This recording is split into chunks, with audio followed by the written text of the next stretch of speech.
Developing tonight, at least 3 people are dead in Israel tonight as Iran continues firing missiles despite a U.S. claim of a truce.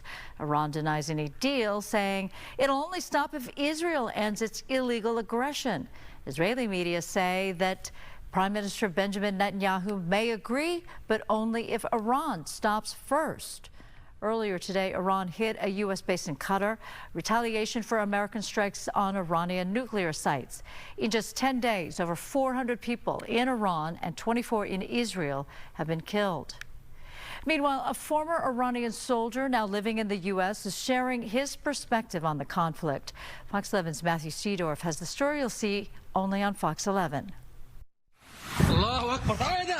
Iran firing back on the U.S., launching missiles towards an American base in Qatar. The rockets Monday intercepted with no injuries or casualties. I'm stuck to TV 24 hours, really. Anytime I take a nap, I just get up. Former Iranian soldier Max speaking exclusively with Fox 11, but choosing to hide his identity. Because they have no mercy. As soon as you open your mouth, you even ask for freedom of speech, you're going to end up in jail and you're going to be hanged to death. Max was a lieutenant with the Iranian army in the 70s, resigned and moved to L.A. for college. They have nothing to lose anymore.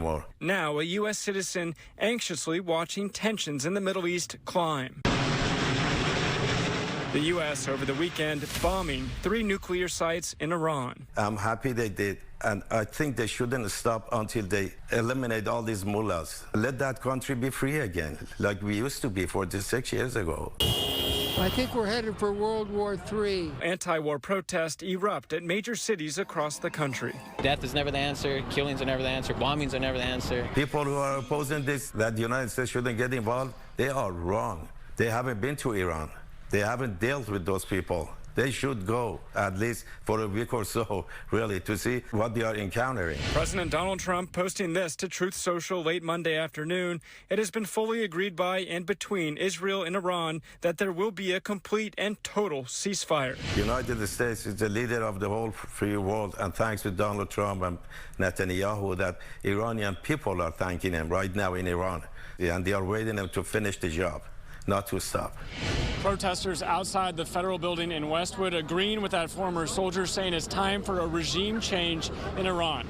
Reporting in Westwood, Matthew Seedorf, Fox 11 News. Developing tonight, Qatar says it intercepted a missile targeting Al Udeid Air Base, the largest U.S. military base in the Middle East. Iran claimed responsibility, calling the attack a sign of victory. U.S. officials say no one was hurt. Meanwhile, Iran's Imam Ali base in Iraq near the Syrian border was also reportedly struck, but it's still unclear who carried out that attack. Well, that missile attack also sparked panic for nearby shoppers. This viral footage shows people running from Doha's Bellagio Mall, just miles from the base, as sirens sounded. Also developing tonight, tensions between Iran and the U.S. are shaking global oil markets. Oil prices briefly spiked, but then fell back below $74 a barrel. Here at home, L.A. drivers are paying about $4.60 a gallon, roughly $1 higher than the national average. Over the weekend, Iran's parliament voted to close the Strait of Hormuz, a vital shipping route for about 20% of the world's oil, while it still needs final approval. Experts caution this could hurt Iran's economy and drive oil prices up to $110 a barrel.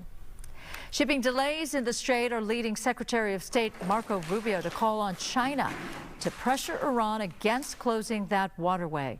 On Fox News Sunday, Rubio warned that shutting the strait would harm global economies, especially China, Iran's largest oil buyer. President Trump also weighed in, urging oil producers to keep prices down to avoid further strain on consumers.